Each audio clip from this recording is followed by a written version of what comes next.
So hi everyone, it is me, of course, Shadow Lefty here, and for today's reaction is going to be a reaction to analog horror videos that I found terrifying by Pixels After Dark. Which I will be having a link to his channel in the description. And enough talking, because it's somewhat of a long but I'm just going to be saying semi long video, but short. No, wrong. Let's get. I don't like this. Nope. I don't like that. Not one bit. This ain't even analog horror. This is a game show. Analog horror bores me. And you want to know why? Because it's the same thing every single time. It'll be like, public service announcement. Your mom smells like eggs.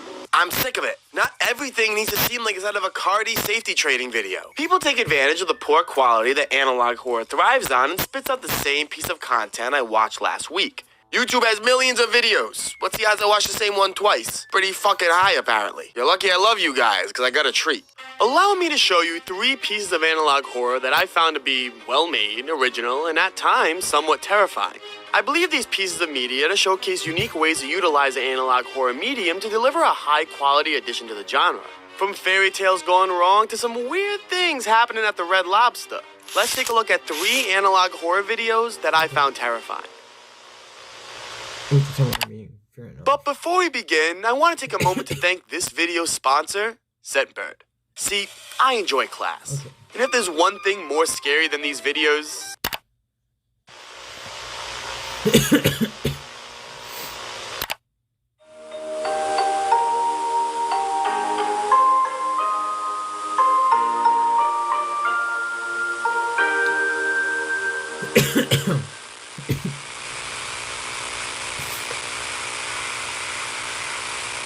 Once upon a star, there lived a boy named Caleb. The Kid in the Camera is a short horror film that takes place in a children's television program known as Star O'Clock Stories, and the production quality of this is just remarkable. The narrator has a deep but soothing voice, and you can find a watermark for the broadcasting company on the bottom. And the entire show uses this claymation-like animation style that truly makes you feel like you're watching a children's program from the 90s. The story follows a boy who is fascinated by a new camera he received as a gift. He would take dozens and dozens of photos until one day an unfortunate fall left the camera broken and barely usable. He laid wide awake one night thinking about his camera until he heard a knock at his window.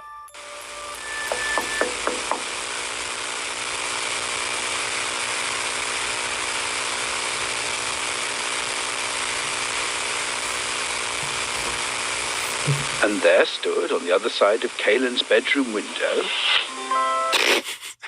Who the fuck this guy? This bug, I guess, is actually a sleep fairy that goes by the name the Kipsneed.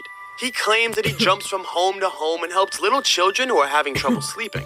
The boy is nervous at first as his parents told him to beware of strangers, however the Kipsneed assures him by saying the boy's name.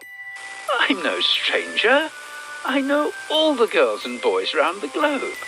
I know their parents, their homes, their names. I don't care. I don't care. I even know your name, Caleb.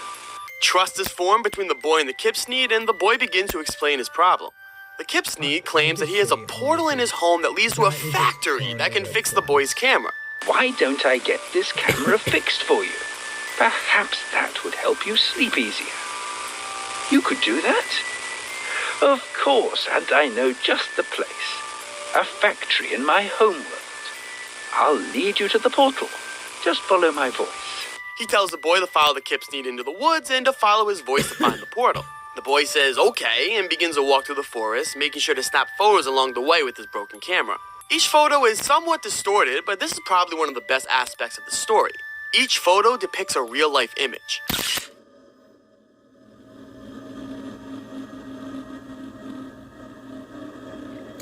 I say it's not. This analog cartoon is simply a vessel to explain a real-life story.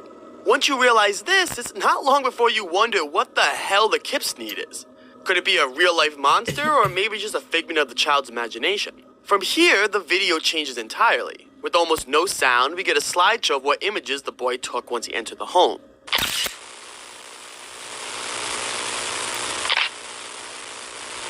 The phone.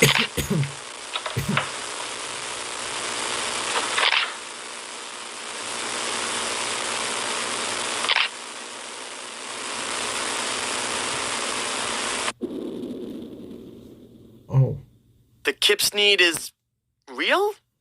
Up until this point, I was thinking the Kipsneed was an imaginary Was he friend. flipping off It's the clearly camera? not a creature of the Or at real least the world, but it camera? also looks Huh? too goofy and unrealistic to be some Nordic mythical creature.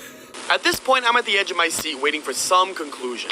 New photos flicker one by one, and I'm waiting for the final image to scare me like a jump scare. However, with the final moment showing the boy searching the basement for the Kipsneed, we get this conclusive shot.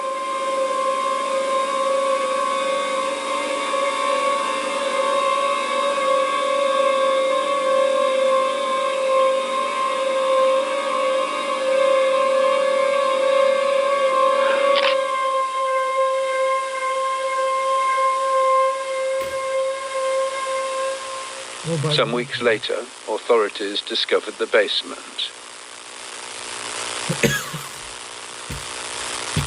The rest of the boy was never found.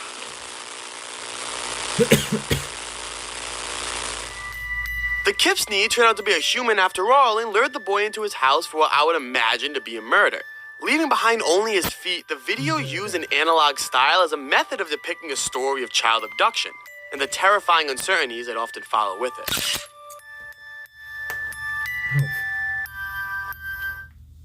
See, now that's how you do analog horror. Up until the very last second, I had no idea what was going to happen. Without using cheap scares or overdone cliches, like here with the camera managed to keep me on the edge of my seat up until the very end. I had goosebumps on my neck.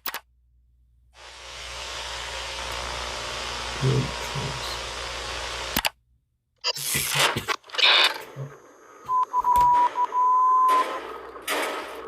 Wow, that's a lot of shrimp.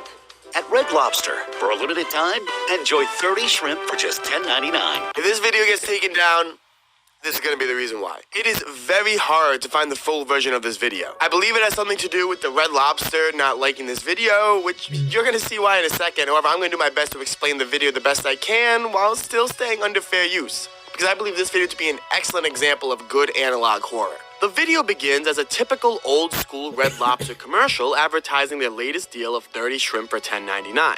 The waiter says, "Great choice," and the commercial continues in a normal VHS-style fashion. The commercial cuts and then starts again from the beginning.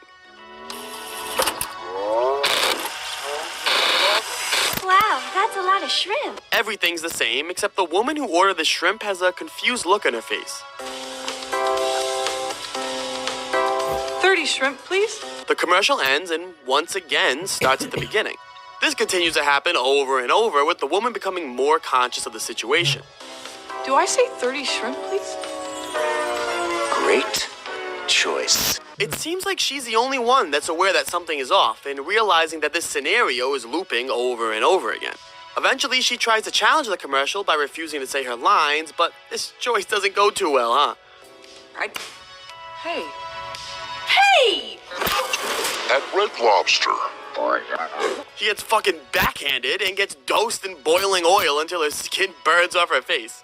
I don't even know if I could show this. I'm not going to. I'm not gonna get striked. Eventually, the commercial resets and she's stuck in the same nightmare she was before. This woman is experiencing a groundhog-like day, except she doesn't reset the day, she resets the commercial once it ends. This is great analog horror because it's not the crappy VHS quality that makes it scary, it's what's going on inside of it. The analog style is simply a vessel to explain this whole other horror-related story.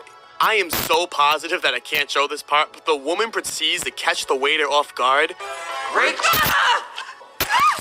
grab a knife, and literally cut his tongue out of his mouth. And kids get shrimp.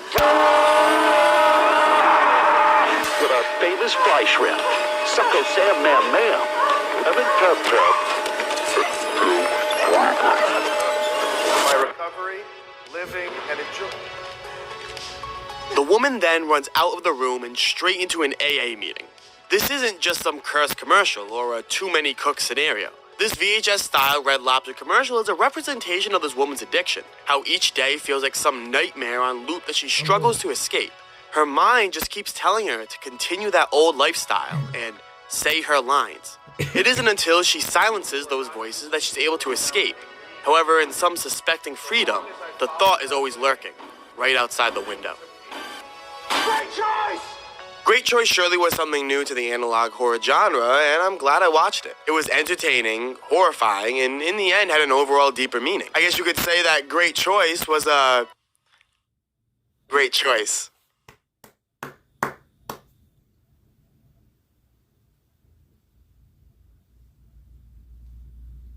Next.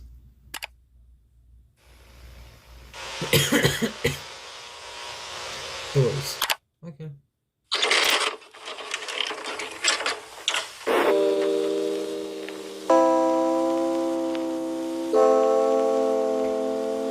While I'm confident in saying that this project is probably my least favorite of the three, Doors certainly stuck with me the longest. Doors thrives in horror by featuring common household locations and objects, while utilizing the poor analog horror quality and lighting to make the house featured in the video feel similar to your own.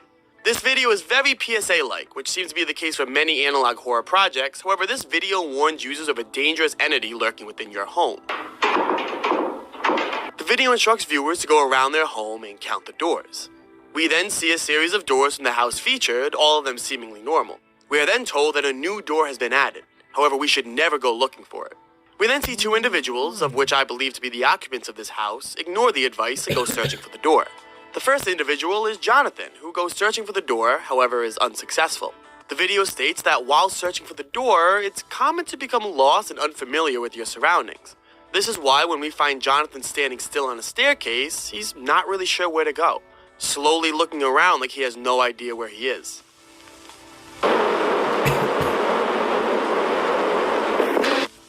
He eventually gets absorbed by a shadow-like creature and the scene cuts away. We then meet Audrey, who is actually successful in finding the door. Something is knocking from the other side, and as most idiots in horror films do, she opens the door.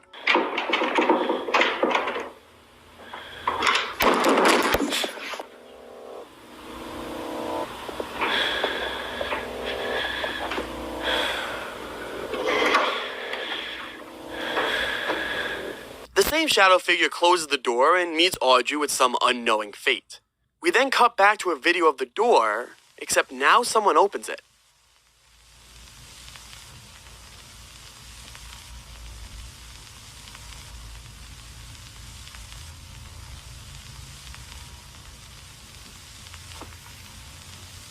It's Audrey, clearly not herself anymore, staring directly into the camera.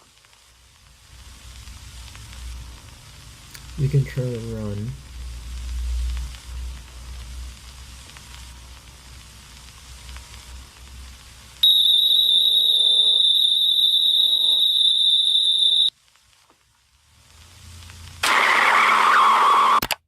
I feel kind of hypocritical recommending this one, as it's very cliche to the analog horror genre. But I don't know, something about it was just so terrifying. As mentioned before, I think it has to do with the house looking just so generic. Like, I can look over at my door over there and wonder if a woman's gonna walk through with just this rippling, horrifying smile on her face. Laying in bed at night, it's really easy just to look over at the door, picture that woman walking through and watching you as you sleep. And I'm not talking sexually. That's something else. Thank you so much, everybody. This has been analog horror that I find terrifying.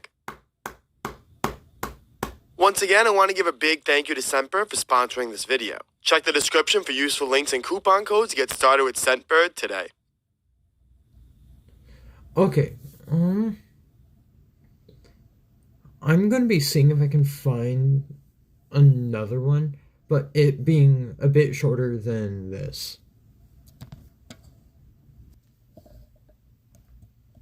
Okay, so this, I found another one, but I'm gonna be giving that a thumbs up, but I am going to be, even though it's, and also even though it's on a different channel, I'm going to be doing it, and I will be having their channel linked in the description, and this is Chrocilfer. filler. I butchered.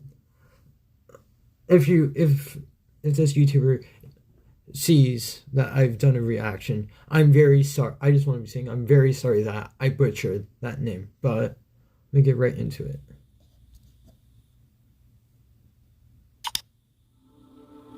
There's something about scary YouTube videos that always sets them apart from any other horror media for me.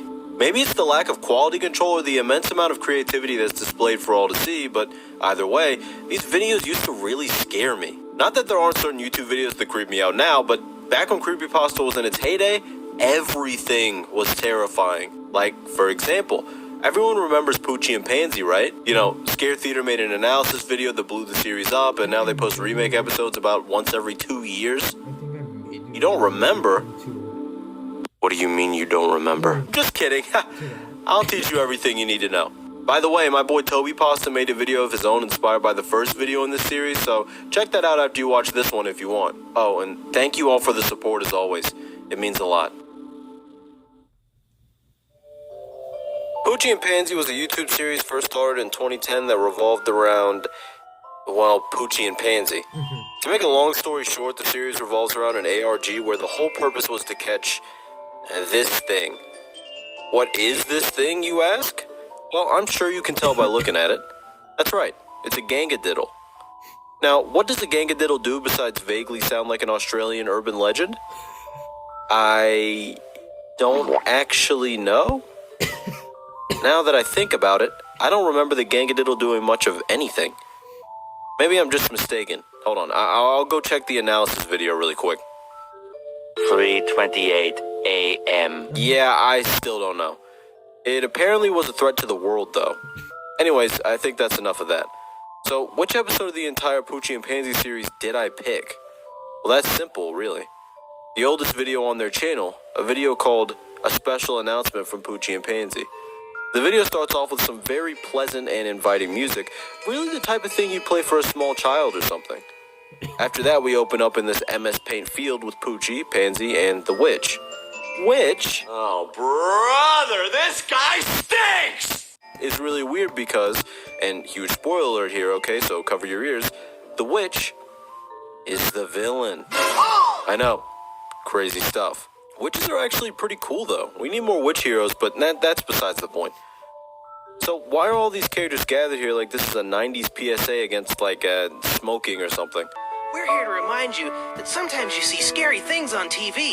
But remember, what's on TV is what's make-believe. When you go outside and look at the rest of the world, that's real. Well, I guess that's true. Unless the TV is talking about something that's outside, or is based on something that's outside, or is documenting something that happened outside in the past, but other than that, yeah, it's true.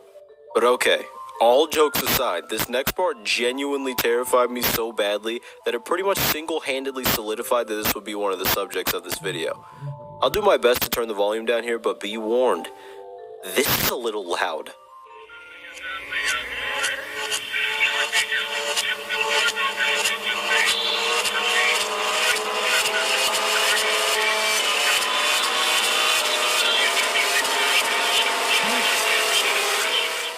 Alright, that is more than enough of that.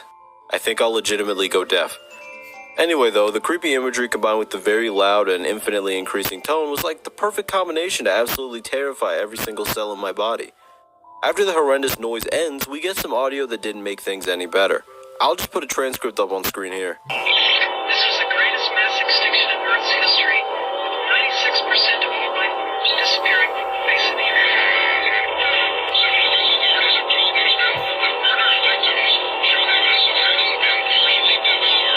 The rest of the video is basically just them walking to the end of the hallway, but honestly, forget all that.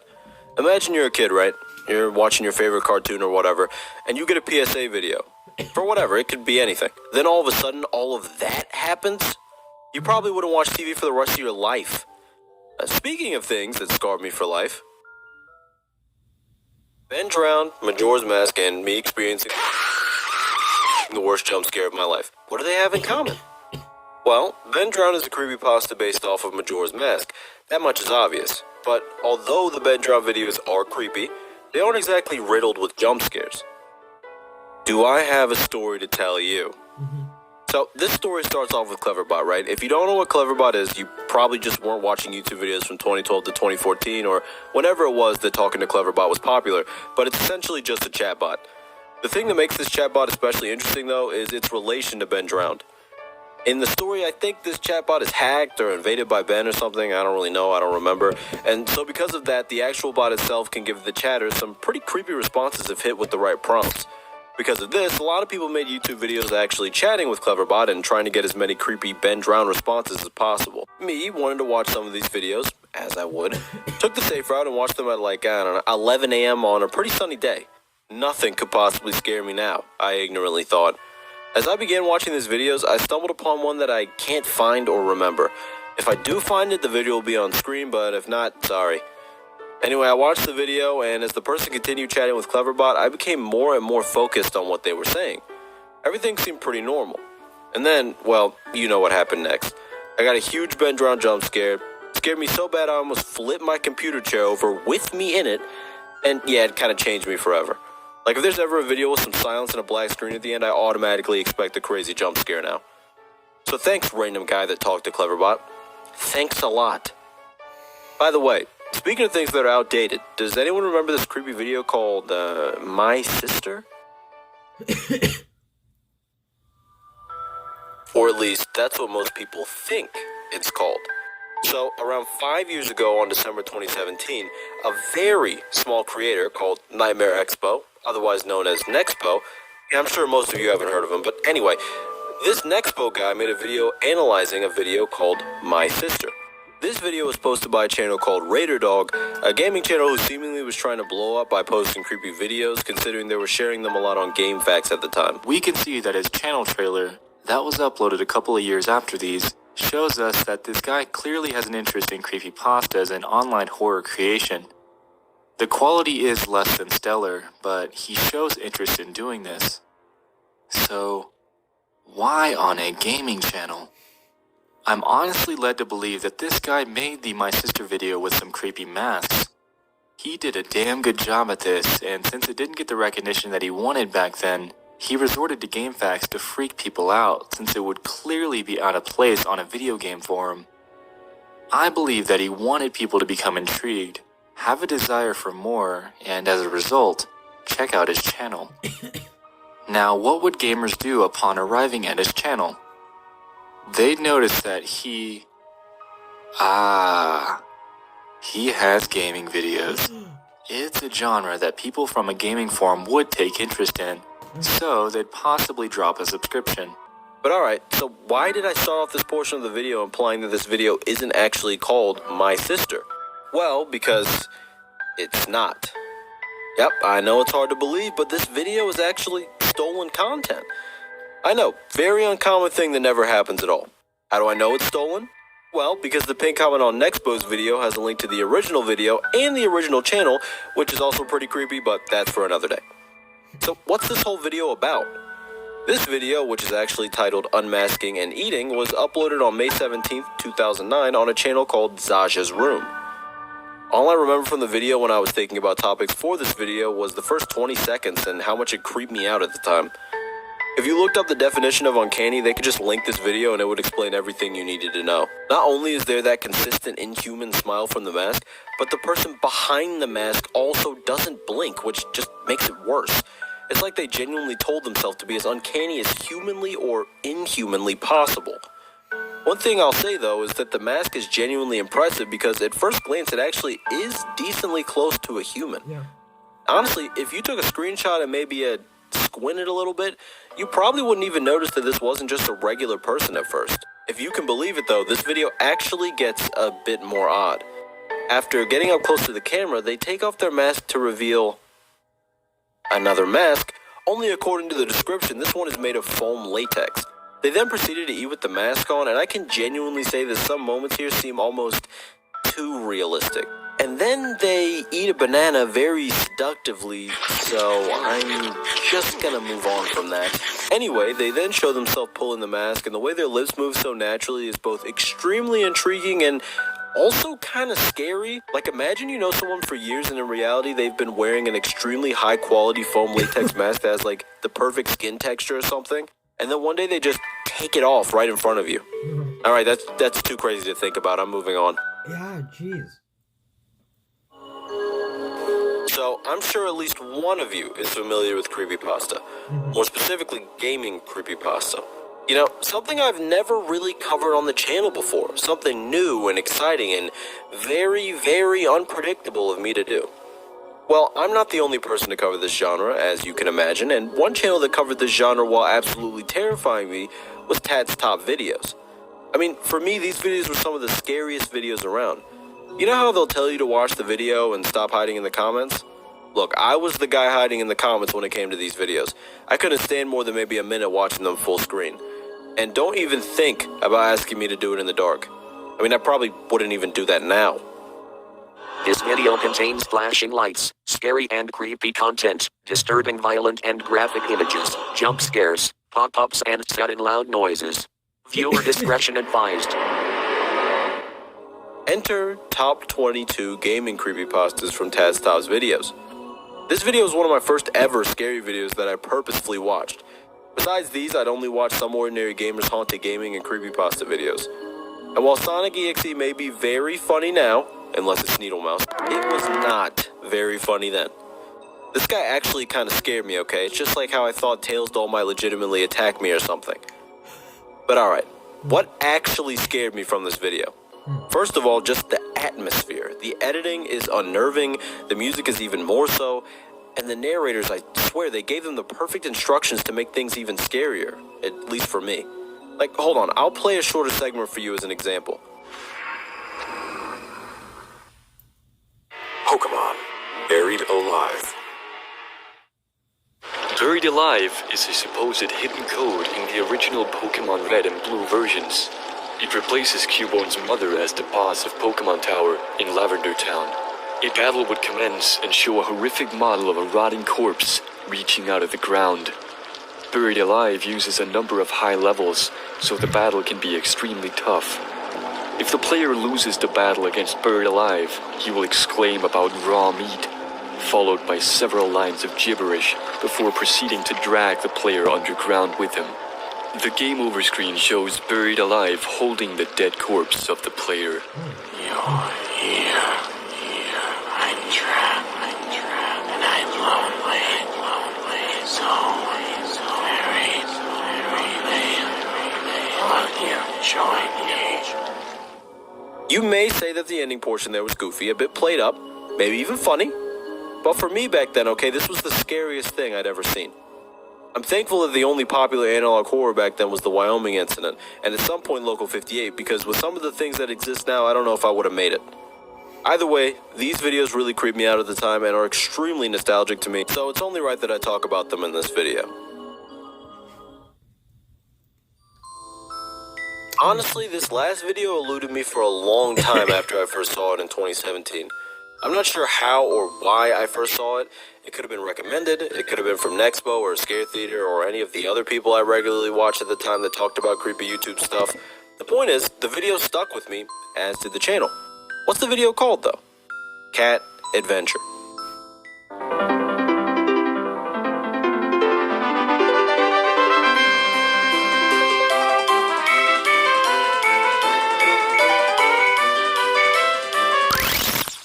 At first, this video seems pretty inconspicuous with the video game title intro. Then it shows the cat walking through the woods with some classic Legend of Zelda Ocarina of Time music playing in the background. Then a normal rabbit shows up in the background before his mere presence has clearly completely destroyed reality, as you can see. Suddenly static flashes before the rabbit shows up again, which causes static to show back up. Then we see some kind of hollow husk of a bear cub or dog or something standing there, which looks completely pleasant and not creepy at all. It twitches, and then the cat invites it over to him. Don't know why you do that, but that's his business.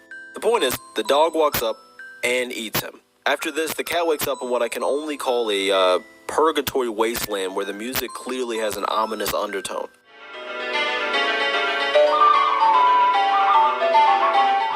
The cat avoids a Kaizo level worth of obstacles before walking into this trypophobia-themed evil dog cave thing. I have no idea why you would ever walk into something like this, but again, that's his business. Unsurprisingly, the cat is then quickly seen running out while also flailing its arms. I wonder why, since the cave looks so safe and unassuming. Of course, it eats the cat. Obviously.